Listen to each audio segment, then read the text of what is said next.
Всем привет! С вами Павел и Лариса. Мы сегодня снова в центре современного Иерусалима. Мы последний раз снимали здесь видео об улице в тени парящих зонтиков. А 2 недели назад мы увидели еще кое-что интересное и решили все это показать. Посмотрите, какая веселая... Все. Чё ты? Все, это уже другая площадь.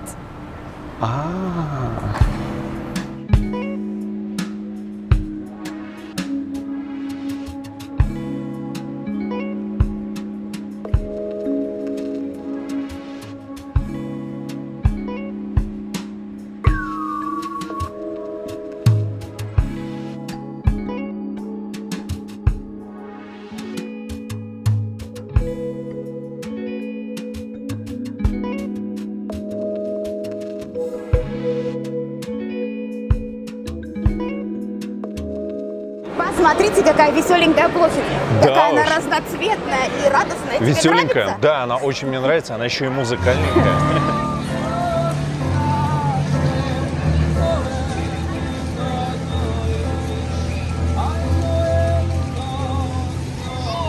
А знаешь, что это? Что это вообще Откуда такое? мне знать, что это такое Это цветное? называется ярнбомбинг. Что за ярмбомбинг такой? Буквальный перевод этого слова – взрыв пряжи или бомбардировка пряжи. А я думал, это просто кто-то позабавился и одел деревья вот в такие вот Это пряжи. вид, новый вид современного уличного искусства. Прекрасно. Получается, наши израильские вязальщицы-энтузиастки не остались в стороне от международного увлечения и подарили жителям Иерусалима эти веселые разноцветные композиции.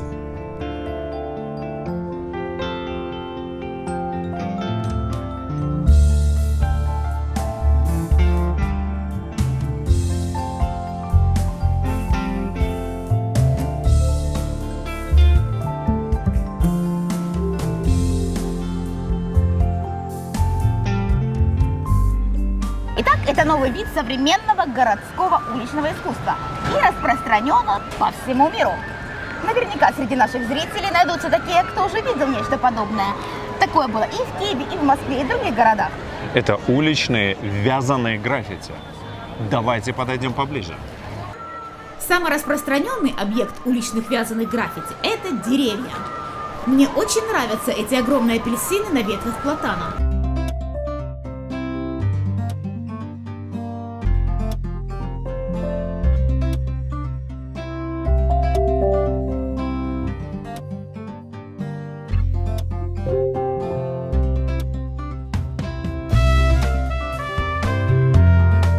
Подсолнухи тоже хороши.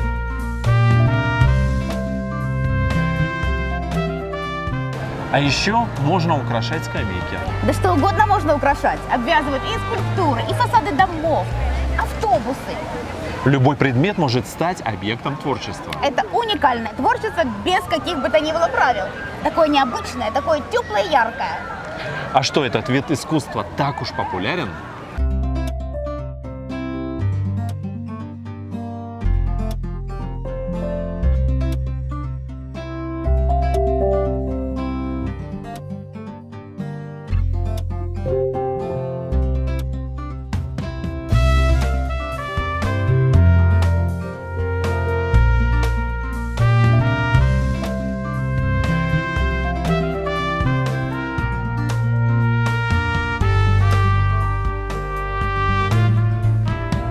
Это направление вязаной графики насчитывает в своих рядах тысячи активистов. Они наряжают шарфы, шали, шапки, фонарные столбы, телефонные будки, деревья, скульптуры, лавочки и даже мосты. Представляешь, скучный, холодный металлический мост вдруг получил теплый весенний разноцветный наряд. Очень Да. круто. И от такого творчества становится радостно на душе. Как-то уютнее. Да, ярнбомбинг вызывает как бы положительные эмоции. Не как бы, а действительно положительные эмоции. Хотя в некоторых городах такие украшения считаются даже вандализмом. Ну, это, наверное, связано с обвязанием памятников, которые выглядят несколько курьезно, веселых таких шапочках, платьицах, штанишках. Не так ли? Да, я думаю, именно поэтому. Но всегда же есть начало, с чего-то ведь эта история началась. А началось все в 2005 году в маленьком рукодельном магазинчике, расположенном в одном из городов Техаса. Его владелица Магда, для того, чтобы удивить своих клиентов, посетителей, взяла да и обвязала остатками пряжи ручку входной двери. И это так понравилось посетителям, что вскоре уже целая команда рукодельниц-вязальщиц приступила к созданию уютных уличных шедевров по всему городу. Магда объединила своих подруг, и вскоре городской облик стал очень веселым. Да, интересно. Получается, что увлечение, которое до этого считалось преимущественно бабушкин делом, древним видом рукоделия, переросло в новомодное хобби. В уличные вязаные граффити из пряжи, где вместо несмывающейся краски применяют цветные нитки. Мне очень нравится. Мне тоже. Я, кстати, тоже могла вязать в детстве и в юности. Последний мой, так сказать, шедевр был комбинезончик среднего цвета с белым для моей дочки, которой тогда было несколько месяцев. А интересно, кто-то из наших подписчиков вяжет такие штуки красивые на деревья? Пишите нам, видели ли Напишите, вы? пожалуйста, нам очень интересно. Кто-нибудь делает на деревья такие украшения? Кстати, можно украшать и домашние чашечки. Я видела, да, и скамеечки, и стульчики, все что угодно. Здорово!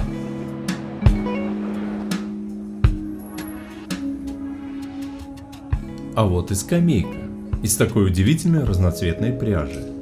Попробую-ка я на ней посидеть и пойдем дальше.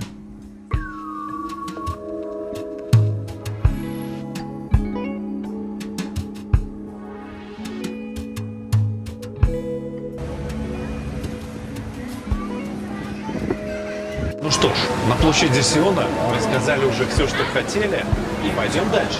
Есть еще один замечательный уголок Иерусалима, где есть интересная стена. О ней и мы поговорим дальше. Об этой улице, в тени парящих зонтиков, которая ведет нас к следующему объекту, у нас уже есть сюжет. Приглашаем к просмотру.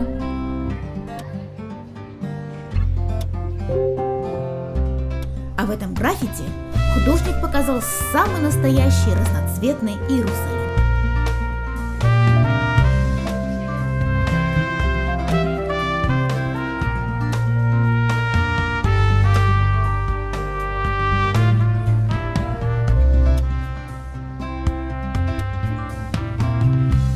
Вот мы почти и пришли. А это та самая стена, о которой мы хотим вам рассказать и показать.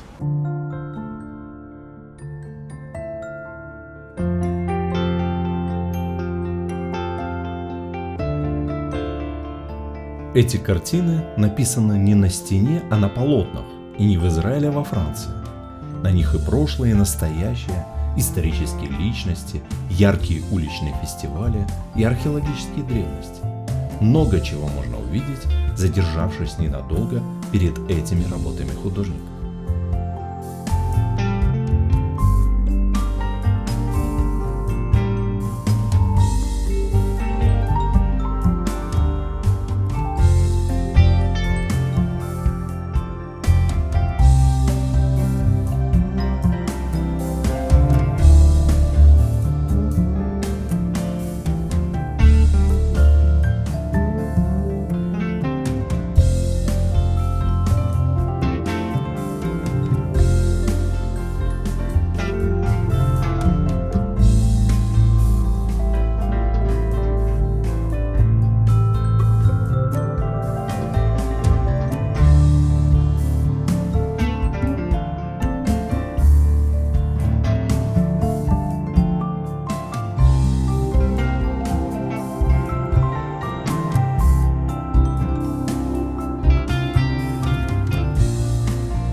Что ж, дорогие друзья, посмотрите на эту картину.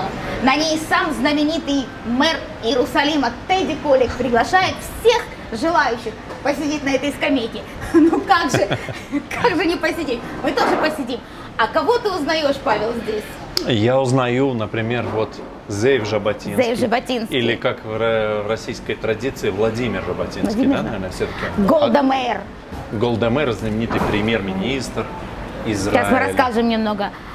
А кто вот эта женщина, Лариса? Это художница, известная художница Анна Тихо. Есть музей Анны Тихо, Есть не музей. так ли? Это музей в ее доме. Она подарила как бы, государству Израиль свой дом с коллекцией и со своими картинами. Да, музей Анны Тихо. Здорово. А вот в красивом мундире, ты знаешь, кто это? Молодой Моисей Монтефиори, да. Мы уже делали про Эмин Моше целый сюжет. Кто не видел, приглашаем посмотреть о районе Эмин Моше, который основал Моисей Монтефиори. Ну что, давай, нас Да. приглашают, садимся. Нас приглашают рассказать о них эти персонажи. Мы расскажем сейчас. Садимся.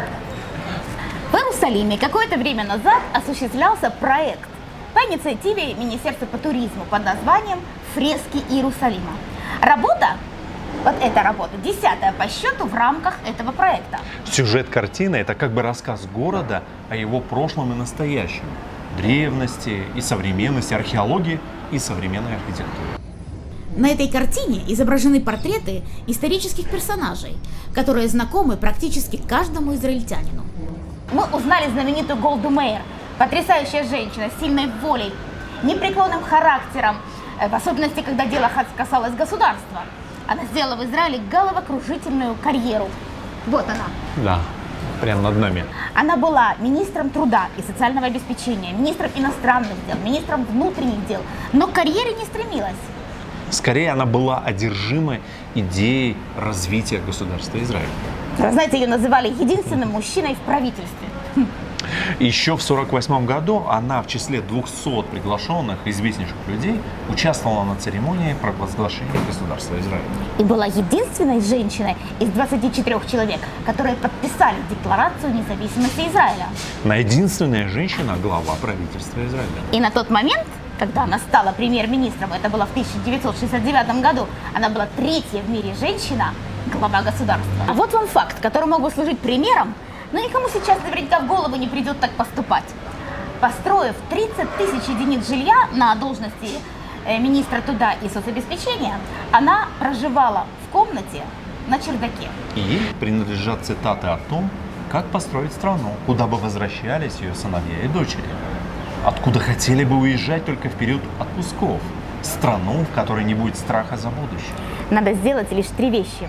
Коррупцию приравнять к измене государству, коррупционеров к предателям вплоть до 7-го поколения, самыми высокооплачиваемыми профессиями сделать военных, учителей и врачей.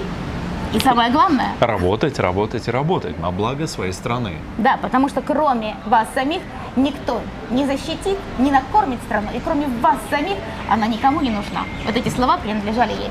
Да, и если это все не останется только в лозунгах, а станет принципом жизни, тогда вы преуспели. О таких правителях можно сейчас только мечтать. Действительно, это так. Это... Как мы вам сказали, Тедди Коллетт, который пригласил нас и всех остальных посидеть на этой скамеечке. 30 лет почти он был на этой должности. Его На имя неоднократно... должности Мэра Иерусалима, города да. Иерусалима. Его имя неоднократно наши постоянные зрители слышали в наших различных сюжетах. Он Вот, очень много сделал да. для Иерусалима, да. Его очень ценили и уважали. Молодая Анна Тихо, вот она, вот она. Известная художница. Она умерла в возрасте 86 лет в 80-м году и завещала свой дом и коллекцию произведений искусства и свои картины Израилю. А теперь дом Анны Тихо – это государственный музей. Еще я узнаю Зеева Жаботинского, вот вы видите. Да, это писатель, публицист, один из лидеров национального движения Израиля. Сионистского, Да, сионистского, национального в принципе. движения. Это писатель, очень известный писатель Шай. Шай Агнон. В 1966 году он получил даже Нобелевскую премию. Вот. А это тоже известный Певец.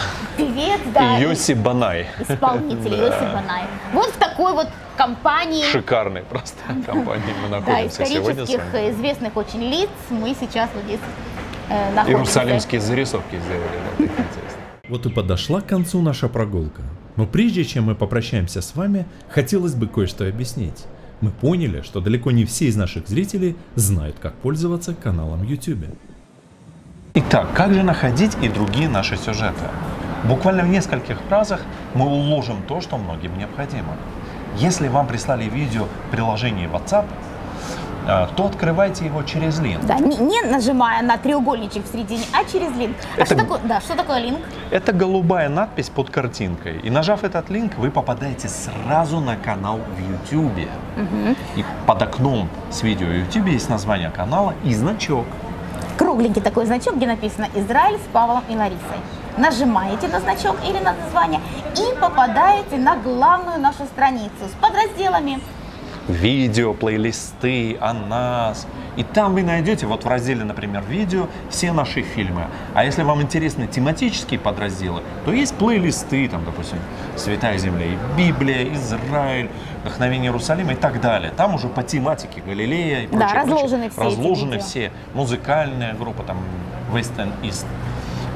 Да, подписывайтесь на наш музыкальный канал. West and East, East. почему вы не подписываетесь? Срочно зовем всем. Мы складываем туда всю нашу музыку, ну не всю, а особую музыку потихонечку. Каждую неделю тоже что-то выкладываем. И там можно также в плейлистах ставить и в Google Music смотреть. И вы, так сказать, можете просто плейлист, открыв того или иного по альбомам разложено, слушать даже музыку в машине, дома, где угодно, на компьютере, в Приглашаем. наушниках. Также мы призываем вас ставить лайки и писать комментарии. Мы уже говорили о важности их, что это больше продвигает видео и больше людей увидят. Ставить лайки могут и писать комментарии только те, у которых есть постоянный аккаунт в Гугле. И если вы хотите получать постоянное уведомления о новых видео, то нужно нажимать на колокольчик. Нажимаешь на колокольчик, тогда приходит, Google присылает сообщение на канале Павел Израиль с Павлом и Ларисой вышло новое или такое-то видео, да? Да. Поэтому мы призываем вас ставить лайки, писать комментарии, нажимать на колокольчик, подписываться на наш канал. Давайте, нас будет больше и больше. Давайте, наконец, 10 тысяч, чтобы нас было. Потому что немножко осталось до 10 тысяч. Причем еще зовите, распространяйте, посылайте, приглашайте их, чтобы нас стало 10 тысяч. Нас много, мы будем вместе и еще больше интересного контента. Также что ж, мы также призываем становиться спонсорами. Это важно для нас, Ларисы. Ведь $1,5 там подписка в месяц, небольшие деньги, но нам какая-то помощь, если это несколько сразу. К сожалению, не так много спонсоров, как хотелось бы. Но мы не унываем, продолжаем снимать наш контент. Итак, дорогие друзья, ставьте лайки, пишите комментарии. Они нам очень нужны, они нам помогают и дальше в нашей работе. Благодарим всех, кто нас поддержал, написал уже комментарии, лайки, стал спонсором. Всем огромный привет, здоровья, счастья, многолетия, удачи и огромный привет из Иерусалима. И до встречи на следующей неделе. Всего доброго!